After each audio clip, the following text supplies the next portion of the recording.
যেতে থাকবে। দয়াল নবী বলেন ওই সময়ের মধ্যে লোকেরা অস্থির হয়ে হযরত আদম আলাইহিস সালামের নিকটে যাইয়া ফরিয়াদ জানাবে, বাবা আদম, আপনি তো আবুল বাশার, সব মানুষের পিতা, আজকে যদি কিয়ামতের ময়দানে আপনি আমাদেরকে সুপারিশ না করেন, আমাদের জন্য যদি আল্লাহর দরবারে দরখাস্ত না করেন, আজকে আমরা জাহান্নামী হয়ে যাব। বাবা আদম আলাইহিস সালাম ডাক দিয়ে বলবেন, ও আমার সন্তানরা, আজ কিয়ামতের ময়দানে আল্লাহর দরবারে আমি লজ্জিত। আমার আল্লাহ যদি আল্লাহ যদি গন্ধম সম্পর্কে একটা প্রশ্ন করে, সেই জবাব দেওয়ার ক্ষমতা আমার নাই। সুতরাং আজ কিয়ামতের ময়দানে সুপারিশ করা আমার দ্বারা সম্ভব নয়, তোমরা চলে যাও হযরত নূহ আলাইহিস সালামের নিকটে। সুবহানাল্লাহ। ও প্রিয় নবী, পাগলে রাখছো কেন দূরে? ও প্রিয় নবী, পাগলে রাখছো কেন দূরে? অসুরুনি পাগল ছিল আমি পাগলা কিছু চাই না, চাই যে তোমারে। আমি পাগলা কিছু চাই না, চাই যে তোমারে। ঠিক আছে, দয়াল নবী যদি আমাদের আপন হয়ে যায়, আর কেউ আপন হওয়ার দরকার আছে? সেজন্য আমি আমার ওই ভাইদেরকে বলতে চাই, যে আল্লাহ নবীর সমাজ সম্পর্কে তোমাদের সন্দেহ হয় আর উম্মতের কাছে বলে বলে বেড়াও নবীজির সহায়তার কথা কোরআনে নাই, আমি তোমাদেরকে 100% গ্যারান্টি দিয়ে বলি, নবীজির সমাজে তোমরা কটাক্ষ করেছো, কিয়ামতের ময়দানে নবীজির সমাজ পাওয়া তোমাদের সম্ভব হবে। ঠিক আছে? ও প্রিয় নবী, পাগলে রাখছো কেন দূরে? ও প্রিয় নবী, পাগলে রাখছো কেন দূরে? হযরত বিলাল পাগল হইয়া খুঁজে তোমারে, আমি পাগলা কিছু চাই না, চাই যে তোমারে। আমি পাগলা কিছু চাই না, চাই যে তোমারে। ঠিক আছে, আমরা নবীকে চাই কি চাই না?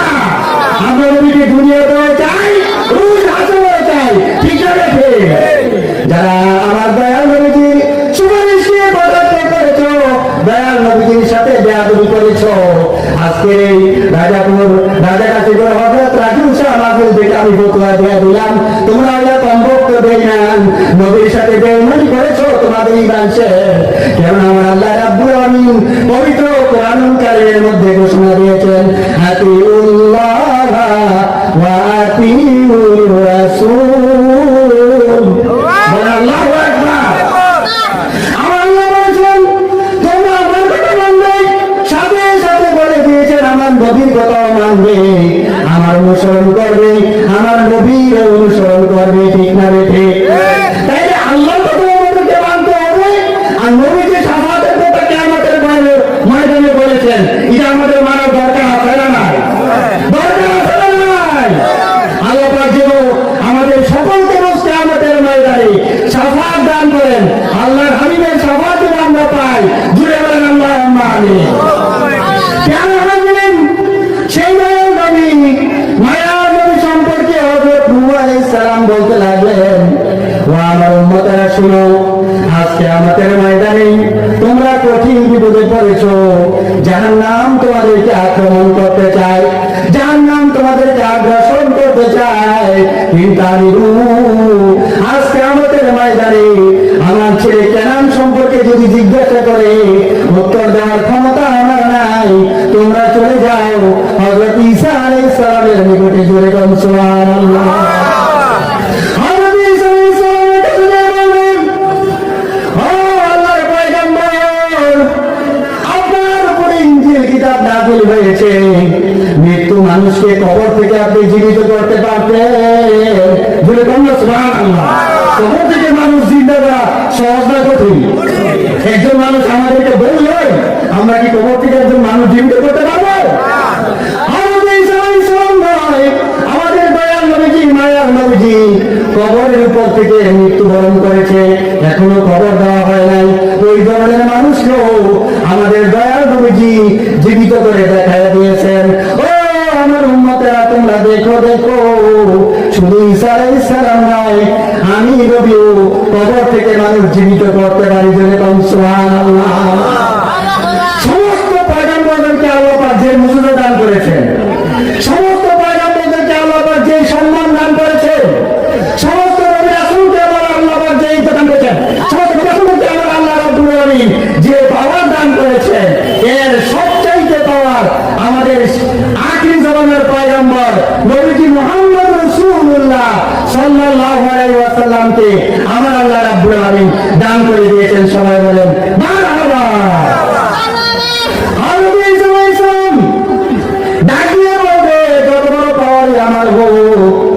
যত বড় কিতাবই আমি আল্লাহর পক্ষ থেকে লাভ করেছি, আজকে আমাদের ময়দানে আমার আজকে সুপারিশ করা সম্ভব নয়। তোমরা চলে যাও যিনি নবীদের নবী, যিনি রাহমাতুল লিল আলামিন, যে আল্লাহ পাক যাকে সৃষ্টি না করলে কোনো কিছু সৃষ্টি করতেন না, যাকে আমার আল্লাহ রাব্বুল আলামিন মায়ার নবী করেছেন, দয়ার নবী করেছেন, রাহমাতুল লিল আলামিন করেছেন। মর্তকাল দেরি না করে আজকে আমাদের ময়দানে তোমরা ওই দয়াল নবীজির কাছে চলে যাও। ধরে কোন সুবহানাল্লাহ।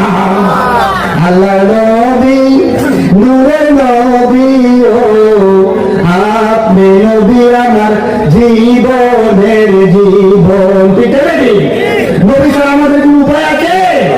নবী ছাড়া বুঝতে আমাদের ময়দানে সামাল পাওয়া যাবে? সুতরাং নবীর সামনে কথা বললে বেদন হয় শয়তান, আর খুশি হয় আল্লাহ রাসূল। যেরকম সুবহানাল্লাহ।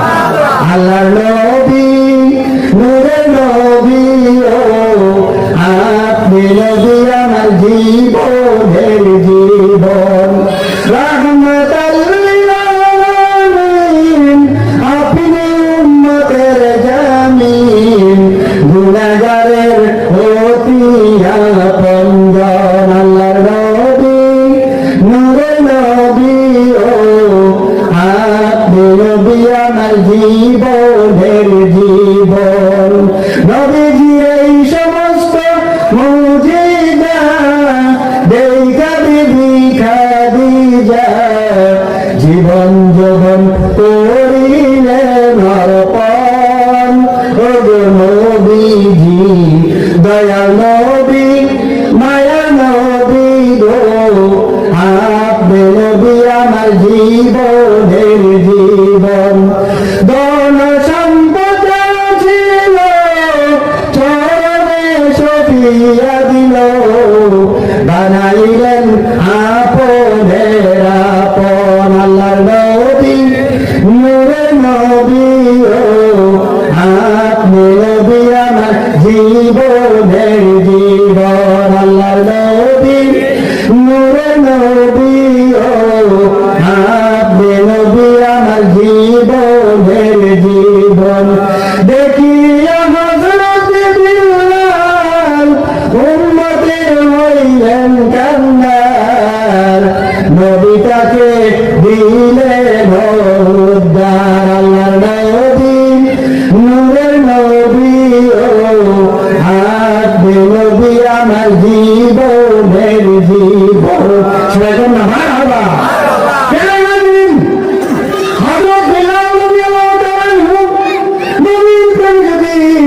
জীবনটাকে আল্লাহ রাস্তায় দান করে দিতে পারে, হযরত বিলাল রাদিয়াল্লাহু তাআলা আনহু সহ সমস্ত সাহাবায়ে কেরাম, হযরত আবু বকর রাদিয়াল্লাহু তাআলা আনহু গুহার ভিতরে সর্প আসবে, নবীকে কামড়াইবে।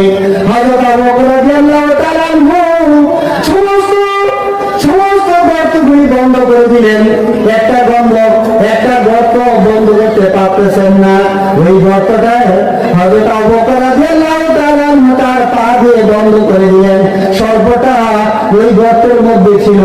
সর্পটা আজ থেকে হাজার বছর আগে ওই গর্তের মধ্যে অবস্থান করতেছে সাপটা। কেননা ওই সাপ জানতো দয়াল নবী এই গুহার মধ্যে আসবে। যেরকম সুবহানাল্লাহ। কেমনি সেই সাপ জানলো? তাওরাত কিতাবের মধ্যে পড়েছে, তাওরাত কিতাবের মধ্যে সে জেনেছে আল্লাহর হাবিব সাল্লাল্লাহু আলাইহি ওয়াসাল্লাম একদিন হিজরত করে এই গুহার মধ্যে মধ্যে তিনি আশ্রয় নেবেন, সর্প আল্লাহ হাবিবকে দেখে ধন্য হবে। সুবহানাল্লাহ, সুবহানাল্লাহ। আবু বকর রাদিয়াল্লাহু তাআলা আনহু বকরকে পা দিয়ে বন্ধ করে রাখলেন। তিনি ভয় পাইলেন আল্লাহর হাবিবকে যদি দংশন করে, আল্লাহর হাবিবকে যদি সাপটা আক্রমণ করে, তাহলে তো দয়াল নবী বিষক্রিয়ায় শেষ হয়ে যেতে পারে। কিন্তু আবু বকর রাদিয়াল্লাহু তাআলা আনহু বকরকে যখন তার পা দিয়ে বন্ধ করলেন, সর্বদা উপায়ান্তর না দেখে, আল্লাহর হাবিবকে দেখতে না পেরে, আর কোন ব্যবস্থা না থাকায় সর্বদা আবু বকর রাদিয়াল্লাহু তাআলা আনহুর পায়ের মধ্যে সুর দিয়ে দিল। কিন্তু আবু বকর রাদিয়াল্লাহু তাআলা আনহু বিশ্বে ব্যথায় অস্থির, চোখ দিয়ে পানি পড়তে লাগলো, কয়েক ফোঁটা পানি আল্লাহর হাবিবের দেহ মোবারকের মধ্যে পড়ে গেল। আল্লাহর হাবিব ঘুম থেকে জাগলেন, ঘুম থেকে জেগে ডাক দিয়ে বলে, আবু বকর, তোমার চোখের মধ্যে পানি দেখা যায় কেন, এর কারণ কি? আবু বকর ডাক দিয়ে বলে, ইয়া রাসূলুল্লাহ, ইয়া হাবিবাল্লাহ, এই যে গর্তগুলি দেখা যায়, আমি মনে মনে ভাবলাম এগুলির মধ্যে স্বপ্ন থাকতে পারে। আল্লাহর নবী গো, সবগুলি গর্ত বন্ধ করেছি, আমার পাঞ্জাবির কাপড় ছেড়ে, পাগড়ির কাপড় ছেড়ে একটা গর্ত বন্ধ করতে পারি নাই। ওই মধ্যে সর্পটা ছিল, আমার পায়ের মধ্যে আঘাত করেছে। ইয়া রাসূলুল্লাহ, ইয়া হাবিবাল্লাহ, সর্পর বিশ্বাসে অস্থির হয়ে যাচ্ছি। আল্লাহর নবী সাল্লাল্লাহু আলাইহি ওয়াসাল্লাম তার থুতু মোবারক নিয়ে হযরত আবু বকর রাদিয়াল্লাহু তাআলা আনহুর পায়ে ঘষা দিলেন, সাথে সাথে বিষক্রিয়া বন্ধ হয়ে যায়। জোরে কোন সুবহানাল্লাহ।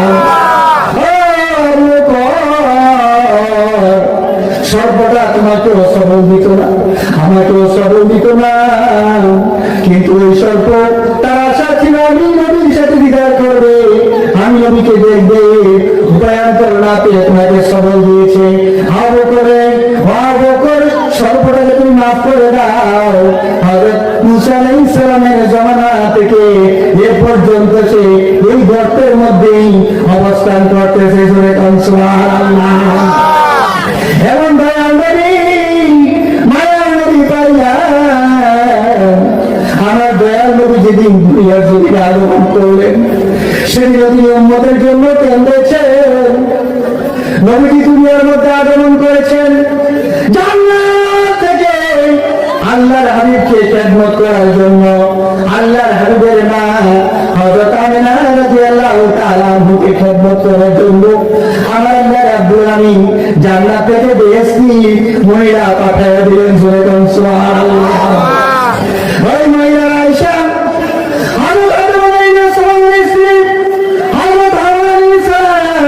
ঘরের দরজায় দাঁড়াইয়া সালাম দিলেন।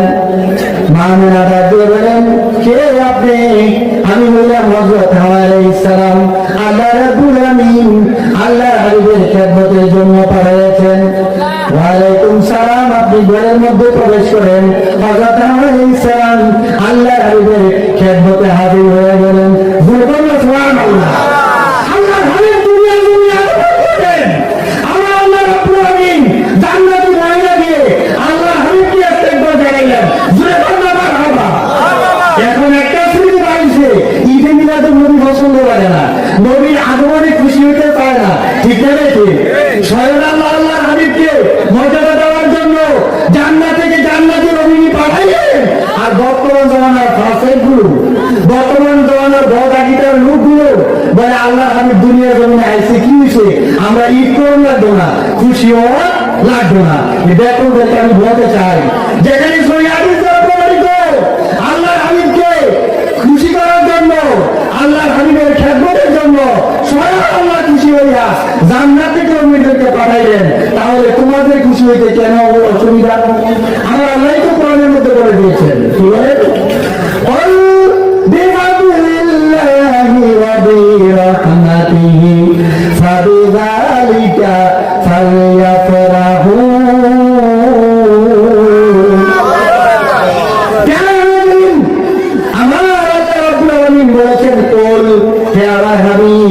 আপনার উম্মতকে আপনি বলবেন বিফাদলিল্লাহি ওয়া বিরহমাতিহি, আল্লাহ রাব্বুল আলামিনের পক্ষ থেকে, আল্লাহ রাব্বুল আলামিনের পক্ষ থেকে দেয়া নিয়ামত পাইয়া, আল্লাহ রাব্বুল আলামিনের পক্ষ থেকে দয়া পাইয়া তোমরা বেশি বেশি করে আনন্দিত হবে। জোরে বলুন সুবহানাল্লাহ।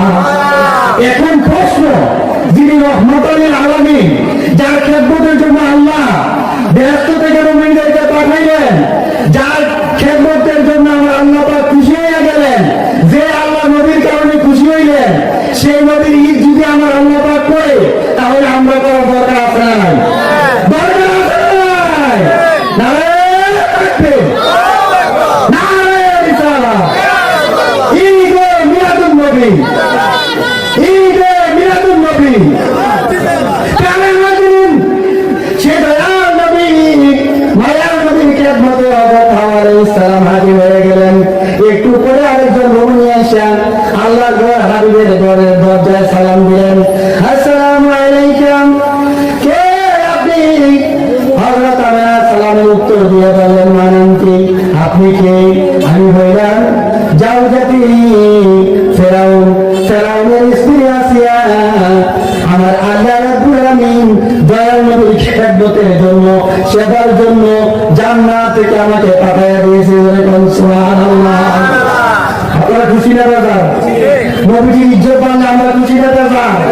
দুঃখের বিষয়, একটা ভ্রান্ত আকীদার দল কোরআন শরীফের একটা শব্দের অনেকগুলো অর্থ আছে, একটা শব্দের অনেকগুলো অর্থ করা যায়।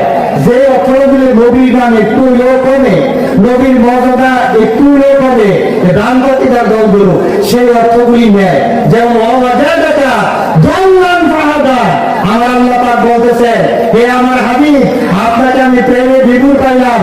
তাফসীরে কানজুল ইমানের মধ্যে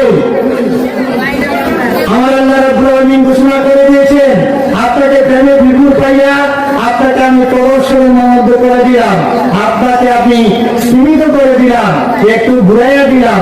আর সেই অর্থটাকে মক্কার কাফেরদের মতো আলেম নামের জালেমগুলো অর্থ করে আল্লাহ নাকি নবী পথভ্রষ্ট অবস্থায় রয়েছে। সরে করে নাও বলে নবী যদি পথভ্রষ্ট হয় তখন নাম থাকবো? নবীকে আসছে হেদায়েত শুরু করে, ও দেখো তুমি কোরআনের কিছু অর্থ বুঝো আর কিছু অর্থ বুঝো না। আমার আল্লাহ পাক আল্লাহর হাবিবের ব্যাপারে কি বলেছেন? ওয়াল্লাযী আরসালা রাসূলাহু বিল হুদা ওয়া দীনিল হাক্কি লিইয়ুযহিরাহু আলাদ দীনি কুল্লিহি ওয়ালাউ কারিহাল মুশরিকুন। আমার আল্লাহ রাব্বুল আলামিন বলেন, হে আমার হাবিব, আপনাকে দুনিয়ার জমিনে হেদায়েত সহকারে পাঠিয়েছি। জোরে বলুন সুবহানাল্লাহ। আল্লাহ তার হেদায়েতের ভান্ডারটা, হেদায়েতের ভান্ডার আপনার কাছে আমি দিয়ে দিলাম। ও দেখো, তুমি যদি অর্থ করো দল অর্থ পথভ্রষ্ট, তাই তোমার ইমান কিভাবে থাকবে? আমার আল্লাহ রাব্বুল আলামিন আল্লাহর হাবিবের ইজ্জতকে বুলন্দ করে দিয়েছেন, সম্মানকে বাড়িয়ে দিয়েছেন। কিয়ামত পর্যন্ত যাই আল্লাহর হাবিবের ইজ্জতকে কমাইতে চাইছে, অসম্মানিত করতে চাইছে, দুনিয়ার জমিনে তারা লানত পেয়েছে, পরকালেও তারা শাস্তি চাইবে। ঠিক না বেঠে? আবুল আহাব নবীকে এত ভালোবাসছে, এত মহব্বত করছে, দয়াল নবী যেদিন দুনিয়ার জমিনে আগমন করলেন, আবুল আহাব যখন জানতে পারছে যে তাহার একজন ভাতিজা আইছে, দুনিয়ার জমিনে আগমন করছে, আবুল আহাব কি করছে? তার একটা সুহাইবা নামের দাসী আছে, ওই স্বামীর দাসীটাকে হাতের আঙ্গুল দিয়া ইশারা দিয়া মুক্ত করে দিছে যে আমার ভাতিজা মুহাম্মদ সাল্লাল্লাহু আলাইহি ওয়াসাল্লাম দুনিয়ার জমিনে আসছে, আমি খুশি হইয়া যাওয়া দাসী তোমার মুক্ত করে দিলাম। জোরে কন্যা সুবহানাল্লাহ। কিন্তু দ্বন্দ্ব বাবার যে কোথায়?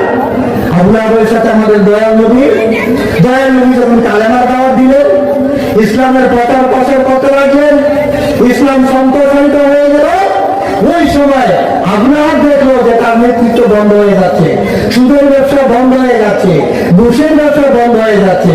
এবার আবুল আহাব আল্লাহ হাবিবকে ডাক দিয়ে বলে, তোমার কথা শুনিয়া সুহাইবা নামের দাসীকে খুশি হইয়া মুক্ত করে দিলাম। আজকে তুমি আমার বিরুদ্ধে, সুদের বিরুদ্ধে, ঘুষের বিরুদ্ধে, বাপ দাদার ধর্ম, মূর্তি পূজার বিরুদ্ধে কথা বলতেছ, তোমার লোক একমত হইতে পারলাম না। জোরে কন্যা নাও জোরে আল্লাহর হাবিবকে ঘোষণার জন্য, দুঃখ দেওয়ার জন্য আবুল আহাবের স্ত্রী টাকা দিছে,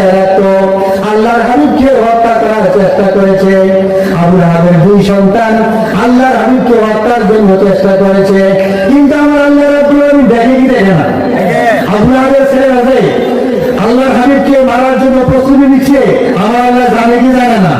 সাথে সাথে জানাই দিছে, ইয়া রাসূলুল্লাহ, ইয়া হাবিবাল্লাহ, আপনি কোনো বেজার হবেন না, আপনি কোনো চিন্তিত হবেন না। তাব্বাত ইয়াদা আবি লাহাবি ওয়া তাব, করেন না আপনারা? মা করেন, মা আদনা আনহু মালুহু ওয়া মা কাসাব। অত্যন্ত গুরুত্বপূর্ণ একটা ওয়াজ, কেমন পর্যন্ত চলবে? নবীকে ভালোবাসলে কি হয়, আর নবীর সাথে দুশ্মনী করলে কি হয়? আপনার আপনি নবীর এই বিন্দুমাত্র ভালোবাসছে, সামান্য পরিমাণ ভালোবাসছে, ঈদে মিলাদুন নবী খাইয়া নবীর খুশিতে একটু খুশি হয়েছে, তার একটা ফরজ আছে, ঠিক না ঠিক? আবার যে নবীর সাথে দুশ্মনী করছে, এটার একটা ফরজ আছে। দুশ্মনী করার কারণে মানুষে, আর নবীকে ভালোবাসার কারণে প্রতি সোমবারে তার আযাব কমে যায়। সুবহানাল্লাহ। আমরা আপনার দেওয়ার পরে তার কাছের বন্ধু দেখলো, আবুলাহকে স্বপ্নে দেখে জিজ্ঞাসা করলো, আবুলাহ তোমার কি অবস্থা? আল্লাহ হাবিবের সাথে, দয়াল নবীর সাথে বেয়াদবির কারণে আজ প্রত্যেকদিন আমার শুধু আবহাওয়ার অভাব, যতবার দেখো, কিন্তু একটা দিন আবার একটু কমে আমার শাহাদাত আঙ্গুলে দিয়ে দুধ আর মধু বের হয়, এটা আমি পান করি। এটা পান করার কারণে আবার একটু কমে, এটার কারণ হচ্ছে আল্লাহ হাবিব যখন দুনিয়ার জমিনে আসছে, আমি খুশি হইয়া আমার দাসীরাই মুক্ত করে দিচ্ছি। সুবহানাল্লাহ। এই জন্য আমার আল্লাহ পাক আযাবটা কমাইয়া দিয়েছে। সুতরাং ঈদে মিলাদুন নবী করলে আপনাদের মতো কাফের যদি শাস্তি করে দেওয়া যায়, তাহলে আমরা যারা মুসলমান তারা জাহান্নাম থেকে মুক্তির ব্যবস্থা হবে কি হবে না? সুতরাং দয়াল নবীর সাথে ভালোবাসার দরকার আছে না নাই?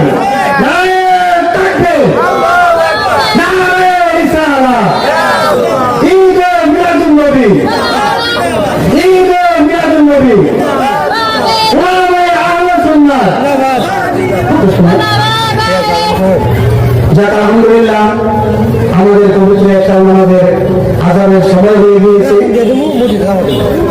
ঈমান আকীদা সম্পর্কে আলোচনা হয়েছে। যেহেতু এটা মসজিদের আওতাভুক্ত একটা মাহফিল, অত্যন্ত মসজিদের কাছে, ইনশাআল্লাহ এখানে আযান হবে। মসজিদের আযান দেওয়ার দরকার না, যেহেতু একদম নিকটে এখানে আযান হবে, জামাত হবে মসজিদে। সবাই ইনশাআল্লাহ জামাতে নামাজ আদায়ের জন্য ওযু করে মসজিদে চলে যান। এখন আযান দিবেন আজকে মাহফিলের সম্মানিত পরিচালক এবং রাজাকাশীপুর দক্ষিণ পাড়ার জামে মসজিদের সম্মানিত সভাপতি জনাব মোহাম্মদ সজিব হাসান, বিশিষ্ট সমাজসেবক রাজাকাশীপুর দক্ষিণ পাড়া, তাইকে আযান দেওয়ার জন্য সবাই অনুরোধ করছি। আসসালাতু ওয়াসসালামু আলাইকা ইয়া রাসূলুল্লাহ, আসসালাতু ওয়াসসালামু আলাইকা ইয়া হাবিবাল্লাহ, আসসালাতু ওয়াসসালামু আলাইকা ইয়া শাফিউল মুহতাদিন, আসসালাতু ওয়াসসালামু আলাইকা